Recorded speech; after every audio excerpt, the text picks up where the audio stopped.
So my name is Zoe Bell, and I was the Xena stunt double for the last 3 seasons. I was born and raised on an island called Waiheke.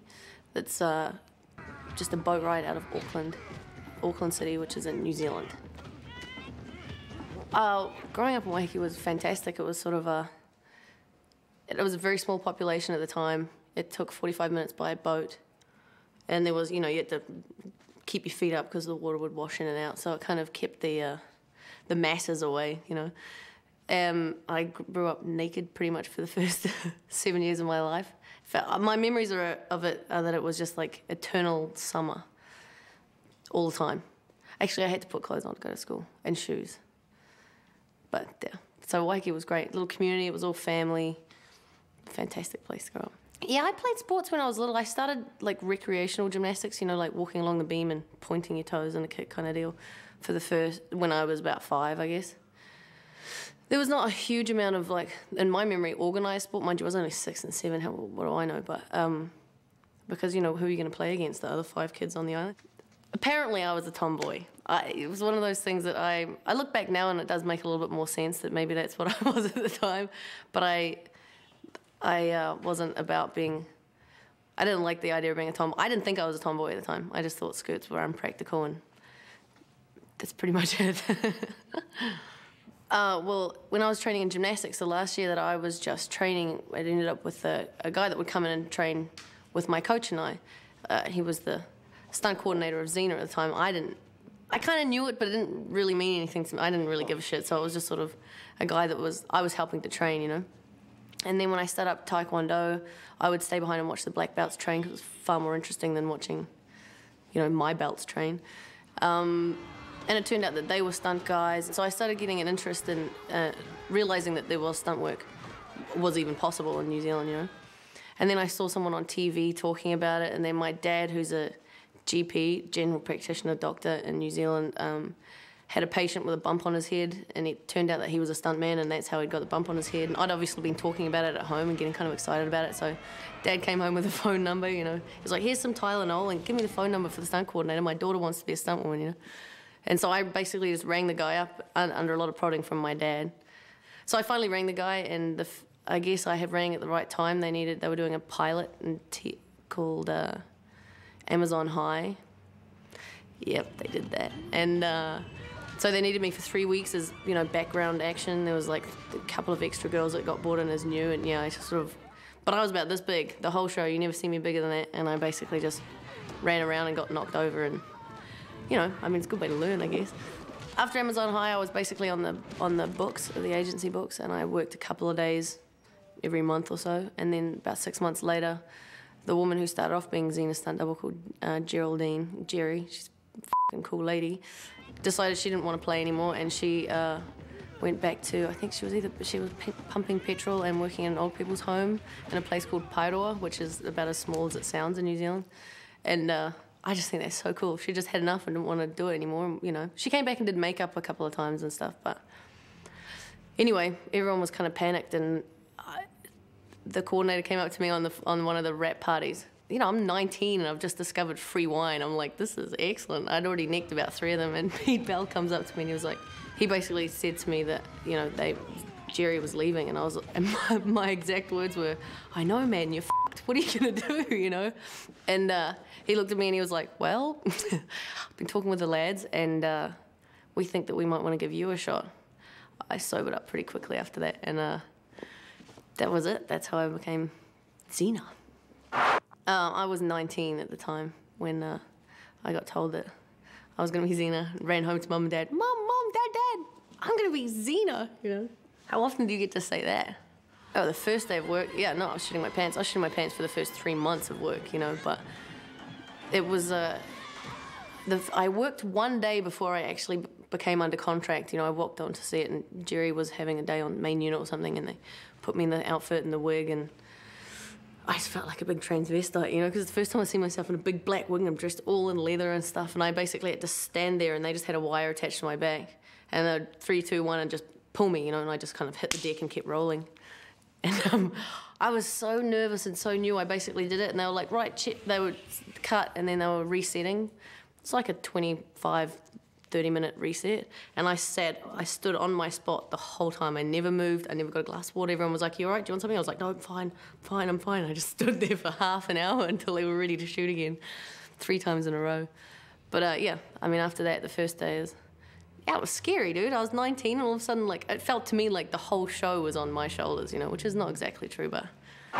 Yeah, well, working with Lucy was sort of it was all so surreal when I first started that I'd never really been around famous people. It didn't occur to me that was necessarily an important thing, but it was sort of I just seen what she looked like. I just knew what she looked like. That's pretty much my only impression, you know. And then when she was on set, she kind of looked like that. She's, you know, gorgeous and looked like a warrior, and she's rocking around on leathers and swords and stuff. But and working with her was great. She just sort of was really kind of supportive of me being new and learning and stuff. There was never once that I felt judged or scared of being around her or anything like that. I mean, I didn't know if I should feel that way or not anyway, but... And, you know, as the years went on... It sounds so old saying that. As the years went on, it just... We became kind of closer and closer. We didn't really even... I don't feel like we really got really close until, you know, right towards the end or even after the series finished, because we were always working... So it was definitely a professional relationship, and we're often on different units, you know.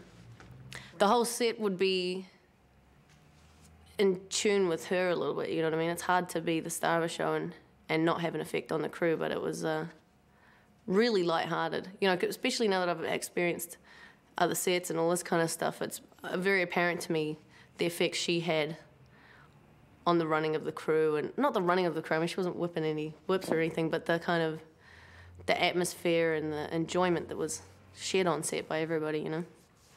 So yeah, a lot of the work that we did, particularly I did, is harness work. The girls were often in the harnesses, you know, and that was actually quite a learning experience for me because I'd never been in a harness, and I figured being a gymnast that, you know, flipping's flipping, it's no big deal, you know. The first time I was in a harness, it's a whole different timing. You've got to ride the wires. You can't flip on your own steam because, you know, you've got something pulling you from the hips, and if you flip early, it just unwinds you. But, you know, you learn to do it. It's kind of a timing that becomes natural, and it is one of those... There are times you're in a harness where you really are just kind of like a meat puppet, you know. You just hang at the bottom of a wire, and they pull you, and you go where they pull you. But for the most part, if there's any kind of flipping or twisting or anything like that involved, it's...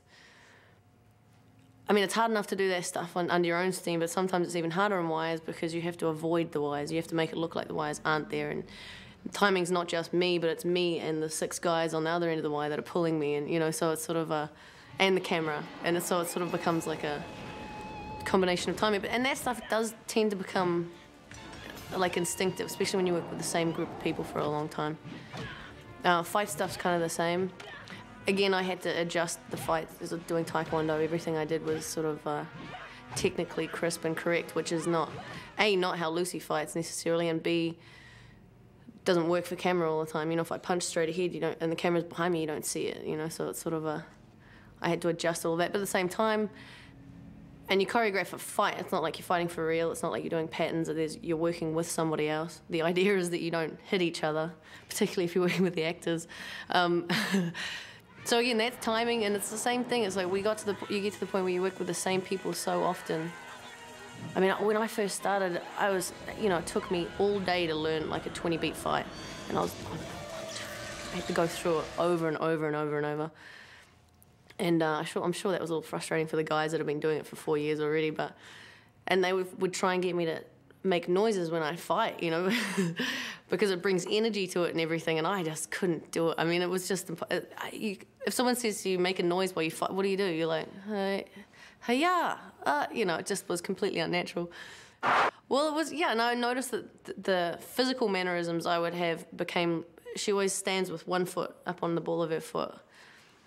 And I don't even remember noticing that she did it, you know, but I just noticed one time that I was doing it, and I was like, that's weird, that's not much of a fight stance that I have ever learnt before, you know, and then I would watch Lucy fighting, and I was like, oh shit, she does it too. Maybe that's, you know, either she copied me or I copied her. Somewhere along the line we both did it, but I think it's probably just, you know, I spent so much time watching, because they would shoot the fights with her, and then they'd shoot the fights with us, so you know, we'd both learn the fights, but there were times that she would change it or they would change it due to whatever, so I always had to watch what they did, and we had to copy, you know, we had to match what they did, so I think you just pick up on stuff like that after a while, you know.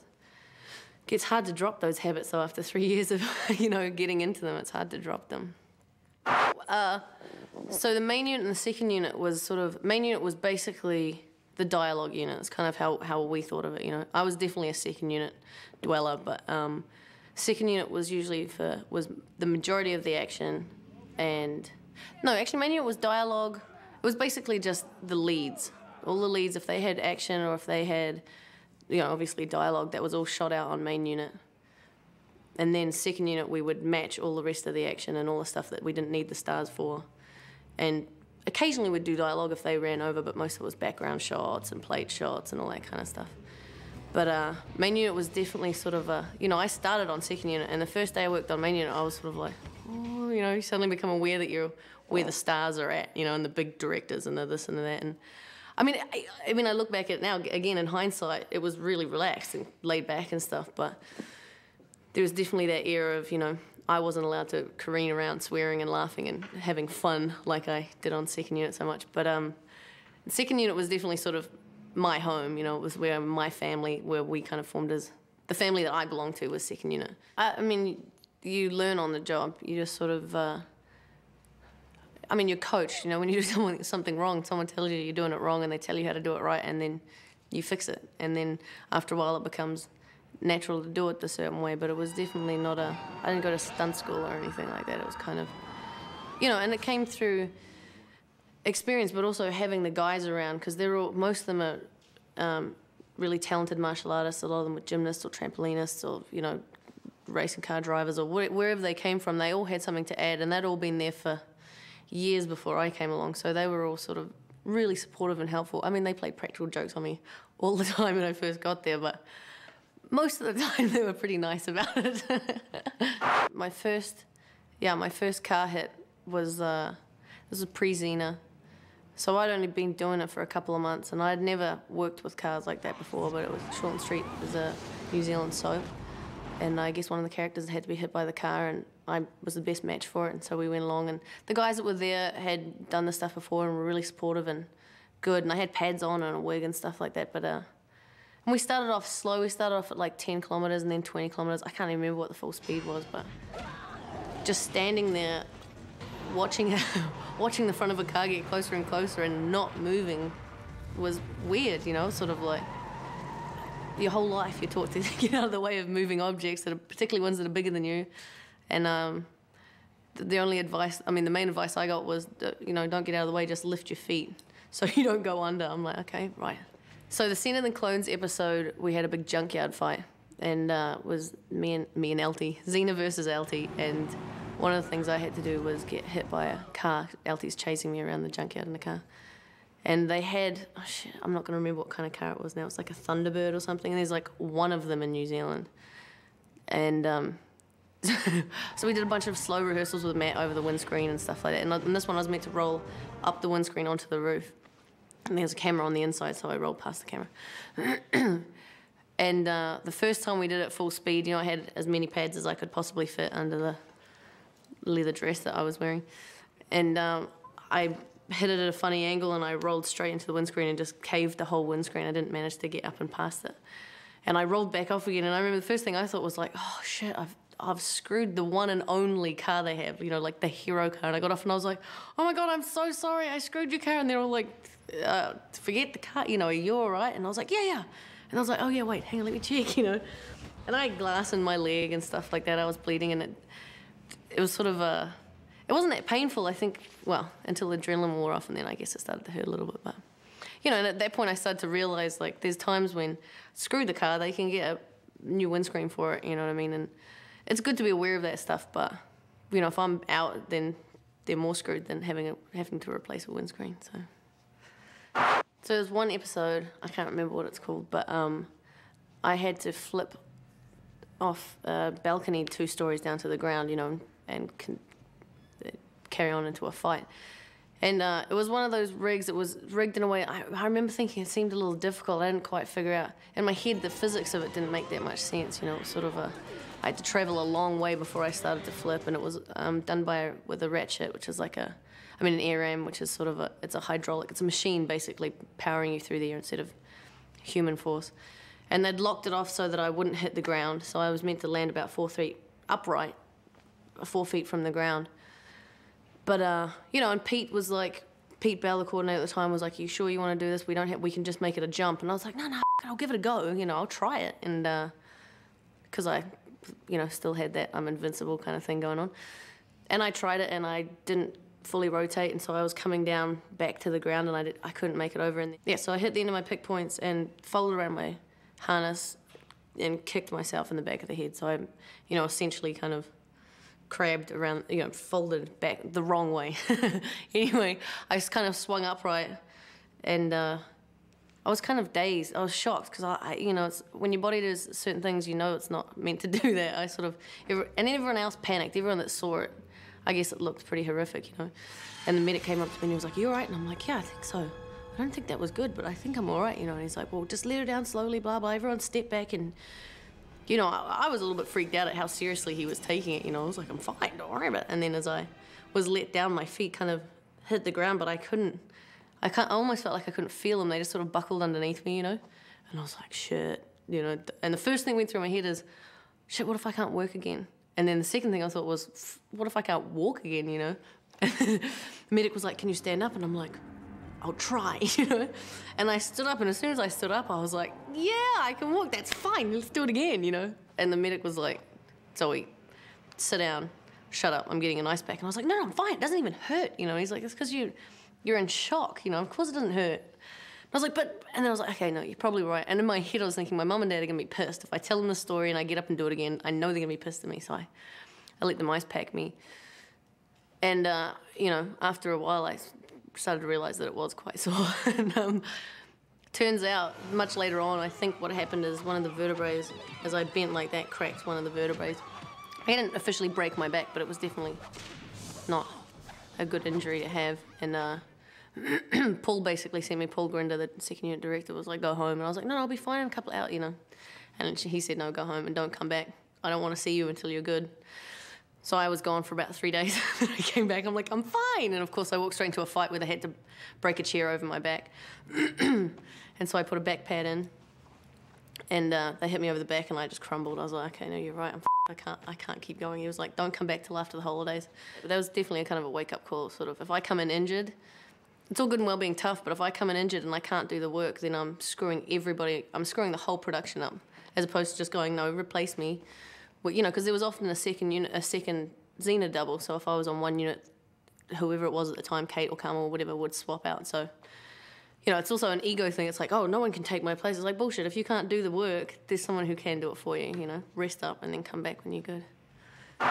Fallen Angel was, there was parts of it that were great fun. You know, we got to do some stuff in wires where we had to try and make it look like we were flying, and so it's much more fluid than just your normal sort of run up a tree and kick a guy in the head, or, you know, whatever it is.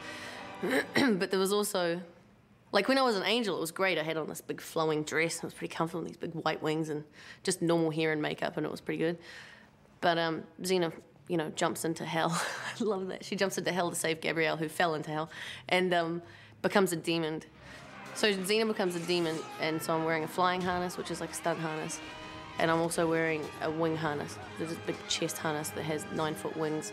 I can't remember how much they weighed now. I knew at the time because I asked somebody. They were heavy, you know. And I also had on a full prosthetics face and a big wig and horns and high heels that were meant to look as hooves, and very short sort of wire type thing as a skirt. And I just remember being so uncomfortable. Like, it wasn't even pain, it was just immense discomfort. I couldn't, you know, I couldn't get in and out of harness because it was attached into the costume. So I was in a harness for like 12 hours straight, which is not, I devised a way of being able to loosen it and tighten it, but I couldn't take it off. And the chest harness was as tight as it could possibly go to stop the wings tipping back that way. So I was constantly breathing like, you know, which is problematic in itself. And then when you're hanging in the harness, you've got all your weight sitting, you know, across your thighs, plus all the weight of the wings. Plus when you tip, you've got to use all your back muscles to stop yourself from tipping. I mean, it was just hard work, and I was in it for, I can't remember how long it was. I felt the whole episode, I think we shot for 3 weeks or something crazy like that. That's my memory. I mean, I could be completely off, but there was one time I was hanging up in the harness, and we basically were just against blue screen doing, you know, like a sword fight meant to be in the air. And of course it's blue screen, so there's shitloads of lights on you, so it was hot, you know, really hot in a studio. And I'd done this fight a couple of times with this girl, Tammy, that was doubling Renee at the time. And we're waiting in between takes, and I started to feel a bit lightheaded and weird, you know, and Tammy was like, "You all right?" And I'm like, "Yeah, I'm fine. I think it's just that because the costume would sit right into my neck too, so I thought it was just cutting off circulation or something." So I pulled it out. I was like, "No, I'm fine." She's like, "You sure?" And I'm like, "Yeah, I'll be right." And I kind of adjusted, and then I was sitting there, and then the next thing I knew was that kind of feeling of oil coming into your eyes, and I guess I just passed out in the harness. And one of the guys on the crew was like, "It was just like in the movies. Your sword dropped and it was kind of slow-mo and you just slumped." I'm like, "Dude, that's not that cool," you know? But they just dropped me to the ground and had like 50 people trying to get all the harnesses and stuff off me. And Paul Grinder turned up with some chocolate and some oranges and some milk and was like, "Here, this will fix you." And I was like, "Sweet." But it's the same thing. I kind of came right. It took about half an hour for me to feel normal again. But then but Paul was like, "Go home." And I was like, No, I can stay and do it." And, you know, that time he was kind of pissed at me. He was like, "Just shut up and go home," you know? And I was like, "All right, fine. You're right," you know. Well, yeah, so on Xena, I guess the majority of my work was obviously harness work or fight work. But I would also, you know, if Xena gets set on fire, I would get set on fire. If Xena falls off her flying horse, which she did, I would learn to high fall. And if she gets hit by a car, I get hit by a car. If she nearly drowns, I do underwater stuff. And so there was, you know, I mean, it was really special for me to be able to get that much day-to-day experience. And but also the variety of stuff that I got to try, you know, was pretty kind of unique compared to what most people's stunt careers are like, I think.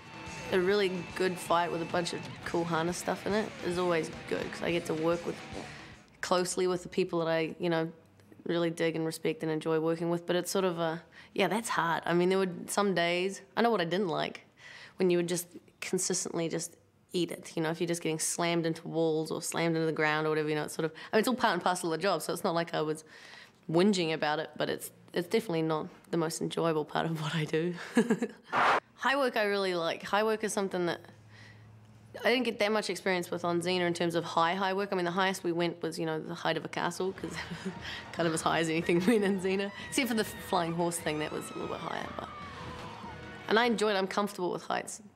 Heights and speeds I'm comfortable with, so I get to enjoy it because it's not scaring me the whole time. But right, so I'm on Xena, on set, second unit, and we're in the middle of shooting some fight, and I've got downtime, and one of the ADs comes onto set and says, "Zoe, it's the phone for you," you know, like the set phone.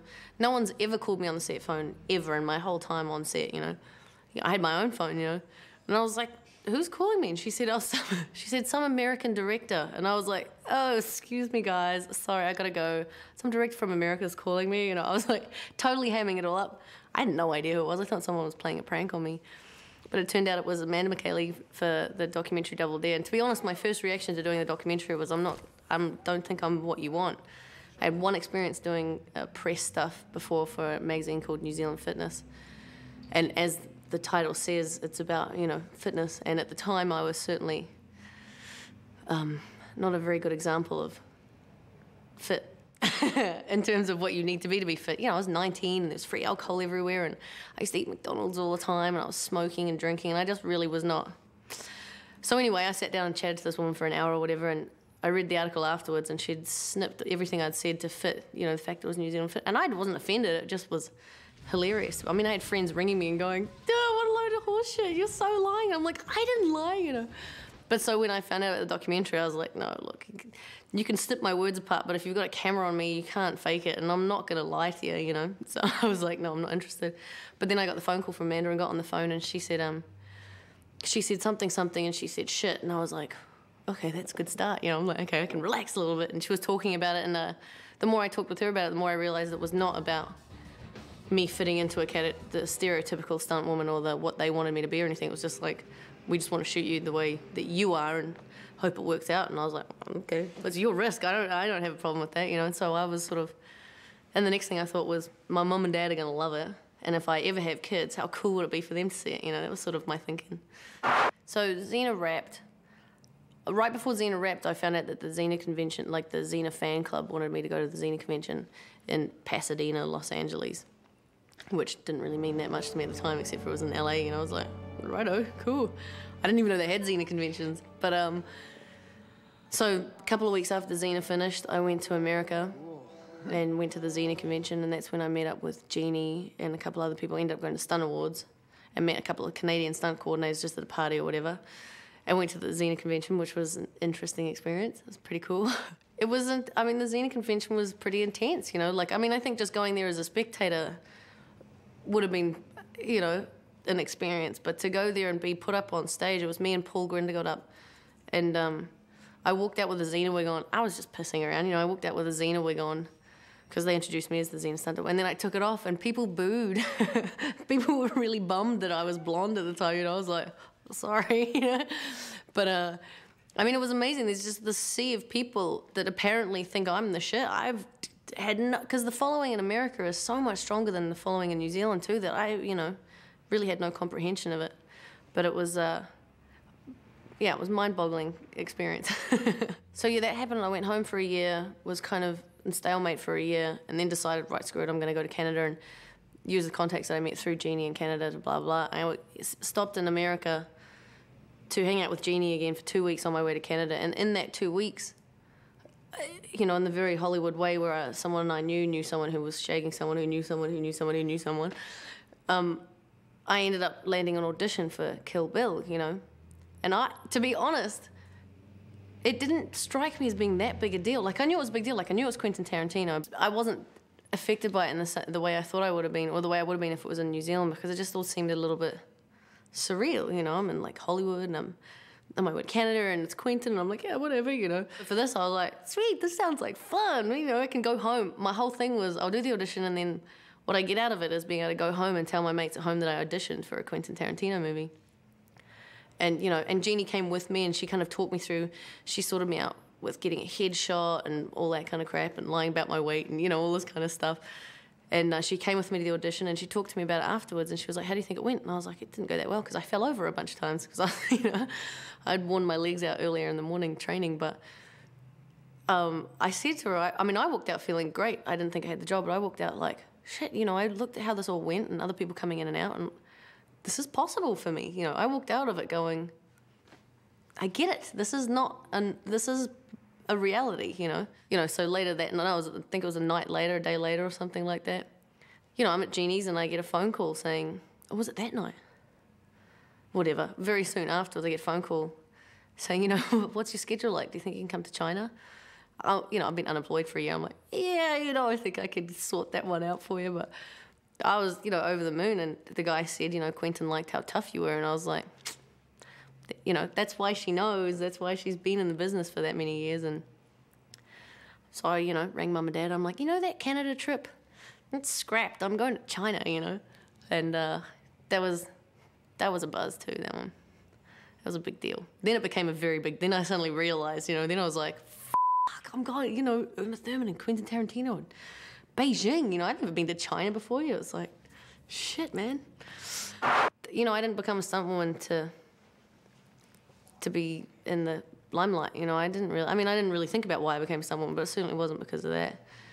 And, you know, as far as how it feels for me doing it, it's fun. I don't feel like I'm definitely getting exposure and stuff, but it doesn't feel like it's because I'm famous. It's just it's almost like I'm a fad or something like that, you know. And it's fun, but it is fun because, you know, my parents love it and my friends think it's hilarious, and I talk to people at home about it and they all write back like, you big goof, what are you, blah, blah. So it's hard for me to let it go to my head. Even if I wanted to, I don't think I could. I mean, I'm sure I could if I tried hard enough, but I honestly don't know what it is that keeps me going. It's there are times when I don't feel like I'm keeping on going. I mean, I guess you do keep existing, but there are times that I'm bummed, and it's not like I go, just think of your dream, and it switches me out of it, you know, like maybe in the movies, but I don't know. I mean, there is something that I've had my whole life. I don't know if it's like my parents instilled it in me or if it's some random gene that I was born with, but there is in me, there's always like this sense of I'm going to be okay. I mean, it doesn't mean like I'm going to be famous or I'm going to be rich or like that kind of successful, but I do have a deep-seated kind of, I will be okay. When it all comes out in the wash, I'm always going to be okay, you know. Which maybe that's not true, but it feels good to have it there, you know.